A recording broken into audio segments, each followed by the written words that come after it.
ನಮ್ಮ silicon city Bengaluru traffic ವಿಚಾರವಾಗಿ ಅಂತಾರಾಷ್ಟ್ರೀಯ ಮಟ್ಟದಲ್ಲೂ ಕೂಡ ಸುದ್ದಿಯಾಗಿದೆ. ಮತ್ತೊಂದು ಕಡೆ ಬೆಂಗಳೂರಿನ ಟ್ರಾಫಿಕ್ ಸಮಸ್ಯೆಗೆ ಒಂದು ಫುಲ್ ಸ್ಟಾಪ್ ಇಡಬೇಕು ಅಂತೇಳಿ ಮಾಸ್ಟರ್ ಪ್ಲಾನ್ ರೆಡಿ ಆಗ್ತಾ ಇದೆ.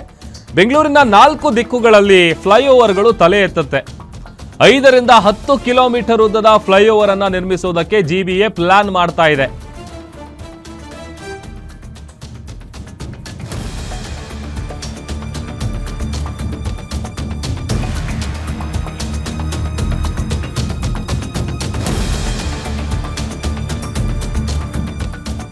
ಬೆಂಗಳೂರಲ್ಲಿ ಒಂದು ಕಡೆಯಿಂದ ಇನ್ನೊಂದು ಕಡೆಗೆ ಹೋಗಬೇಕು ಅಂತ ಅಂದರೆ ಇಡೀ ದಿನ ಟ್ರಾಫಿಕ್ಕಲ್ಲೇ ಸಮಯ ಕಳಿಬೇಕು. ಅಷ್ಟರ ಮಟ್ಟಿಗೆ ಟ್ರಾಫಿಕ್ಗೆ ಹೆಸರುವಾಸಿ ನಮ್ಮ ಸಿಲಿಕಾನ್ ಸಿಟಿ ಬೆಂಗಳೂರು.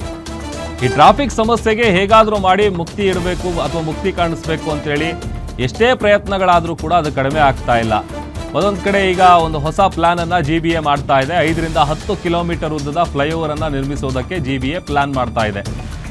ಬಿಸ್ಲೈನ್ನಿಂದ ಜಿಬಿಎಗೆ 18,000 ಕೋಟಿಯ ಪ್ಲಾನ್ ಸಲ್ಲಿಕೆ ಆಗಿದೆ. ಜಿಬಿಎಗೆ ತನ್ನ ಯೋಜನಾ ವರದಿಯನ್ನು ಸಲ್ಲಿಸಿದೆ. ಬಿಸ್ಲೈಲ್ ಎಂಡಿ ಫ್ಲೈಓವರು, ಟ್ರಾಫಿಕ್ ಫ್ರೀ ಜಂಕ್ಷನ್ನು, ಹೊಸ ಕಾರಿಡಾರ್ಗಳನ್ನು ನಿರ್ಮಾಣ ಮಾಡೋದೇ ಈ ಹೊಸ ಪ್ಲಾನ್. ಟ್ರಾಫಿಕ್ ಸಮಸ್ಯೆ ಹೆಚ್ಚಿರುವಂತಹ ಪ್ರದೇಶಗಳಲ್ಲಿ ಹೊಸ ಫ್ಲೈಓವರ್ ಅನ್ನು ನಿರ್ಮಾಣ ಮಾಡೋದ್ರಿಂದ ಈಗ ಆಗ್ತಾ ಇರುವಂಥ ಟ್ರಾಫಿಕ್ ಕಿರಿಕಿರಿಯನ್ನು ತಪ್ಪಿಸಬಹುದು ಅಂತ. ಎಲ್ಲೆಲ್ಲಿ ವಿಪರೀತ ಟ್ರಾಫಿಕ್ ಇರುತ್ತೆ ಅಂಥ ಪ್ರದೇಶಗಳಲ್ಲಿ ಹೊಸ ಫ್ಲೈಓವರ್ಗಳನ್ನು ನಿರ್ಮಾಣ ಮಾಡಬೇಕು ಅಂತೇಳಿ ಇದು ಟ್ರಾಫಿಕ್ಗೆ ಕಡಿವಾಣ ಹಾಕೋಕೆ 13 ಯೋಜನೆಯನ್ನು ಬಿಸ್ಲೈಲ್ ಸಿದ್ಧಪಡಿಸಿದೆ.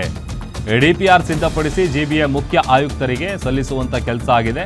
ಡಿಸಿಎಂ ಡಿಕೆ ಶಿವಕುಮಾರ್ ಅವರಿಂದ ಅನುಮೋದನೆಯನ್ನು ಜಿಬಿಎ ಪಡೆದ ನಂತರದಲ್ಲಿ ಈ ಒಂದು ಪ್ಲಾನ್ ಅನ್ನು ಎಕ್ಸಿಕ್ಯೂಟ್ ಮಾಡೋದಕ್ಕೆ ಜಿಬಿಎ ಸಿದ್ಧತೆಗಳನ್ನು ಮಾಡ್ಕೊಳ್ತಾ ಇದೆ. ಈಗ ಆಲ್ರೆಡಿ ಬೆಂಗಳೂರಲ್ಲಿ ಬೇಕಾದಷ್ಟು ಫ್ಲೈಓವರ್ಗಳಿದೆ. ಆದರೆ ಅದ್ರ ಉದ್ದೇಶ ಎಷ್ಟೇ ಫ್ಲೈಓವರ್ ಮಾಡಿ ಏನೇ ಮಾಡಿದ್ರೂ ಕೂಡ ಟ್ರಾಫಿಕ್ನ ಕಿರಿಕಿರಿ ಕಡಿಮೆ ಆಗ್ತಾ ಇಲ್ಲ. ಹಾಗಾಗಿ ಸದ್ಯ ಜಿಬಿಎ ಒಂದು ಹೊಸ ಪ್ಲಾನ್ ಅನ್ನು ರೆಡಿ ಮಾಡಿದೆ.